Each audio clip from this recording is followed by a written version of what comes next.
छत्तीसगढ़ के विधानसभा चुनाव में भारतीय जनता पार्टी ने अपनी चुनावी घोषणा पत्र में जिस हसदेव अरण्य में पेड़ों की कटाई और कोयला खनन को कांग्रेस का भ्रष्टाचार बताया था, अब उसी हसदेव में लगभग 5 लाख पेड़ों की कटाई को विष्णुदेव साय की सरकार ने मंजूरी दे दी है।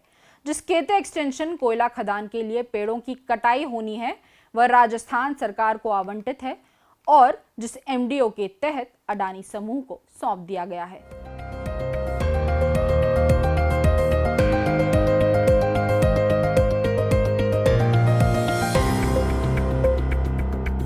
नमस्कार, जरूरी बात में आपका स्वागत है।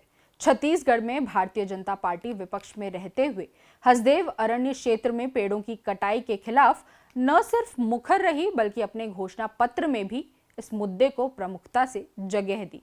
दिसंबर 2023 में हुए चुनाव में भाजपा ने बहुमत हासिल करते हुए आदिवासी चेहरे के रूप में विष्णुदेव साय को मुख्यमंत्री बनाया।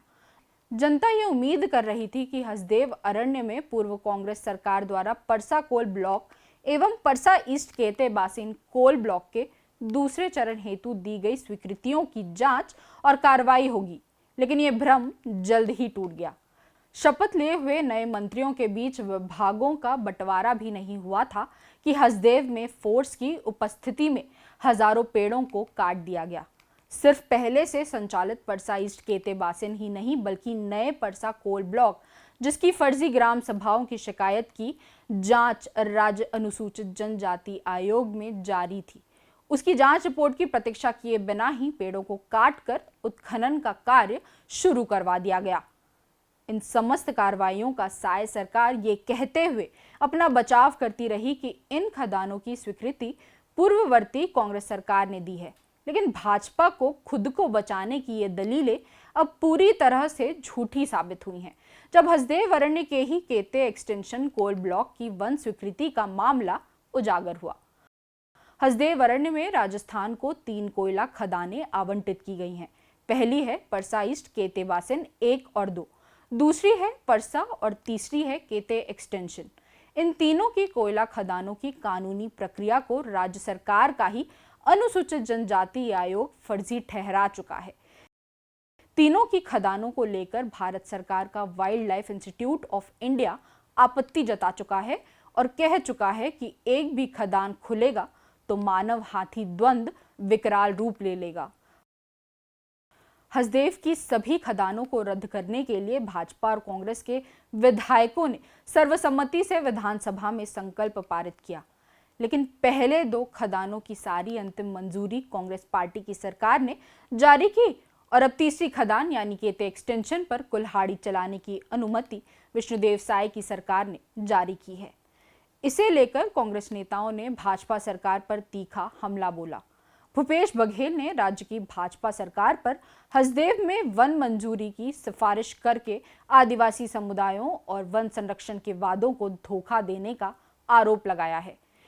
पूर्व मुख्यमंत्री भूपेश बघेल ने एक्स पर लिखा, भाजपा सरकार जिसने कभी एक पेड़ मां के नाम का नारा दिया था, अब हसदेव के घने जंगलों में 6 लाख पेड़ों को काटने का रास्ता साफ कर रही है।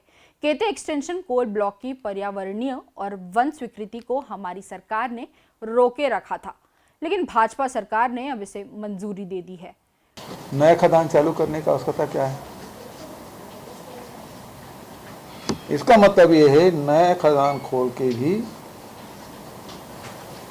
बेतहासा वो कोयले का उत्खनन करेंगे और व्यर्थ में हमारे जंगलों की कटाई होगी।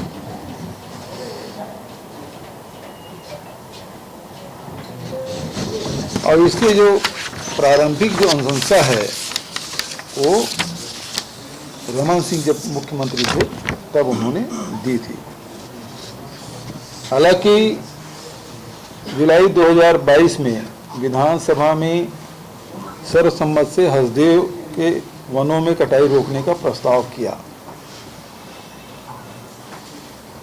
और हमने अनुमति होने के बाद भी परसा कोल ब्लॉक में जंगल कटाई नहीं होनी थी।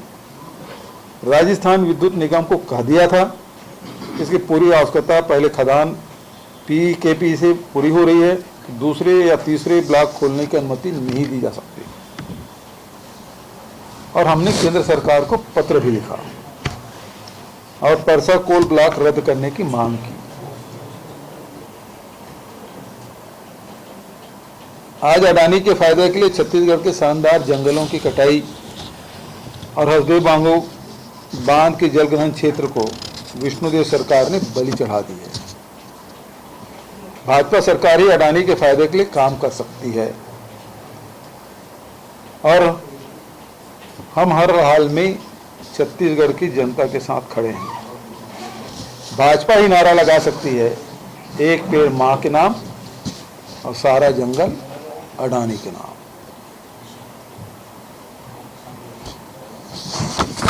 ये मामला है, लेकिन आलोक शुक्ला ने इससे भी आगे बढ़ के कहा, जो चालू खदान है उसकी ट्वीट पढ़िएगा, उसमें कितना कोयला राजस्थान को जा रहा है और कितना अडानी के पावर प्लांट में। एक बड़ा सवाल उन्होंने खड़ा किया है, क्या जो हम जंगल काट के हमारे छत्तीसगढ़ के खदान जमीन को गड्ढा करके राजस्थान को कोयला जा रहा है, वो पहुंच भी रहा है कि नहीं पहुंच पा रहा है? अब पहुंच रहा है तो कितना पहुंच पा रहा है और कितना अडानी के पावर प्लांट में जा रहा है? ये बड़ा सवाल है। पूर्व उप मुख्यमंत्री टीएस सिंहदेव ने भी सोशल मीडिया पर सरकार से निर्णय वापस लेने की मांग की। आज बहुत चिंता वाली सूचना विदेश यात्रा के दरमियान मुझे मिली कि रामगढ़ की पहाड़ी को जिस केते बासन एक्सटेंशन कोयला खदान प्रोजेक्ट से पूर्ण रूप से नुकसान होने की संभावना है। पुराने भी ये देखा गया कि जब ब्लास्टिंग हो रही थी तो ग्रामीण लोगों ने बताया था कि चट्टानें गिरी हैं, दरारें आई हैं, और आज बरोगिया से गूगल से कोई भी नाप सकते हैं, कोई भी देख सकते हैं कि 7.5 किलोमीटर से ज्यादा की दूरी नहीं है रामगढ़ के खदान को, रामगढ़ पहाड़ को खदान से, और उसे 11 किलोमीटर बता के 10 किलोमीटर की परिधि से बाहर करने की एक कुचक्र को प्रारंभ करने की बात सुनने में आई है। ये पूरी तरह से आपत्तिजनक है। जहां गांव वालों को आपत्ति ना हो, वहां देश में कोयला की संपदा का अगर इस्तेमाल होता है तो एक अलग बात है, लेकिन गांव वालों की सहमति के बिना और पुरातन काल के पुरातात्विक महत्व के सीता बैंगरा को नुकसान पहुंचाने की तरफ कदम बढ़ाना, ये बहुत ही नासमझी और असंवेदनशीलता का विषय है, और चुनिंदा उद्योगपतियों को लाभ पहुंचाने की मंशा के अतिरिक्त इसमें और कोई बात नहीं दिखती। पर्याप्त खदानें हैं, पर्याप्त कोयला उन खदानों से उपलब्ध है। राजस्थान के विद्युत उपघरों के लिए, उपक्रमों के लिए, देश के अन्य उपक्रमों के लिए, ऐसे संवेदनशील क्षेत्र में जहां 5000 साल से भी अधिक पुराने चित्र गुफाओं में बने हुए हैं, यानी ये 10,000 साल पुराने भी माना जा सकता है, कम से कम 10,000 साल पुराने भी इन चित्रों को माना जा सकता है, उनको खतरा होगा। रामगढ़ की पहाड़ी पे राम जी, सीता जी, लक्ष्मण जी की प्रतिमा स्थापित है, मंदिर बना हुआ है। प्रत्येक वर्ष रामनवमी के अवसर पर लाखों की संख्या में लोग आते हैं, और नवमी के अतिरिक्त भी साल भर लोगों की आस्था का ये बड़ा केंद्र है। स्थानीय आदिवासी समाज भी, स्थानीय समाज भी, और विशेष करके पंडो जनजाति के हमारे भाई, हमारी बहनें, उनके एक विशेषतम आस्था का ये केंद्र है। राजस्थान राज्य विद्युत निगम लिमिटेड को आवंटित और अदानी माइनिंग प्राइवेट लिमिटेड के द्वारा MDO यानी माइंस डेवलपर कम ऑपरेटर अनुबंध से विकसित की जा रही इस कोयला खनन परियोजना की वन भूमि के डायवर्जन व्यापवर्तन की अनुशंसा वन विभाग के सरगुजा जिला वन मंडलाधिकारी ने इसी साल 26 जून को जारी की, लेकिन इसे वेबसाइट पर इसी सप्ताह अपलोड किया गया। यही कारण है कि 5 लाख पेड़ों की कटाई का मसला अब जाकर उजागर हुआ है। इस अनुशंसा के आधार पर परियोजना के लिए 1742 हेक्टेयर वन क्षेत्र का गैर वन भूमि मद में परिवर्तन कर 4,48,874 पेड़ों की कटाई का रास्ता प्रशस्त कर दिया गया। हालांकि जानकारों का मानना है कि पेड़ों की ये संख्या इससे ज्यादा है, क्योंकि वन विभाग 12 इंच की मोटाई के अधिक के ही पेड़ों की गणना करता है। केते एक्सटेंशन खनन परियोजना से हसदेव अरण्य का समृद्ध वन क्षेत्र, जैव विविधता और हसदेव नदी पर निर्मित बांगो जलाशय ही प्रभावित नहीं होगा, बल्कि समीप ही स्थित ऐतिहासिक पुरातात्विक स्थल रामगढ़ पहाड़ पर गंभीर प्रभाव पड़ेंगे। ये क्षेत्र महत्वपूर्ण वन्य प्राणियों, विशेषकर हाथी का रहवास और आवाजाही का कॉरिडोर भी है। ये खनन परियोजना राज्य सरकार द्वारा दिनांक 7 अक्टूबर 2021 को अधिसूचित किए गए 1995 वर्ग किलोमीटर लेमरू हाथी रिजर्व की 10 किलोमीटर की परिधि के अंदर स्थित है।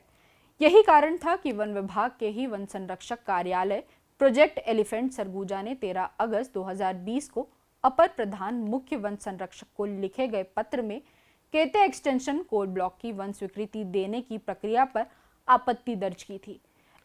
इस आपत्ति के बाद ही भारत सरकार की भारतीय वन्य जीव संस्थान WII की अक्टूबर 2021 की रिपोर्ट सामने आई।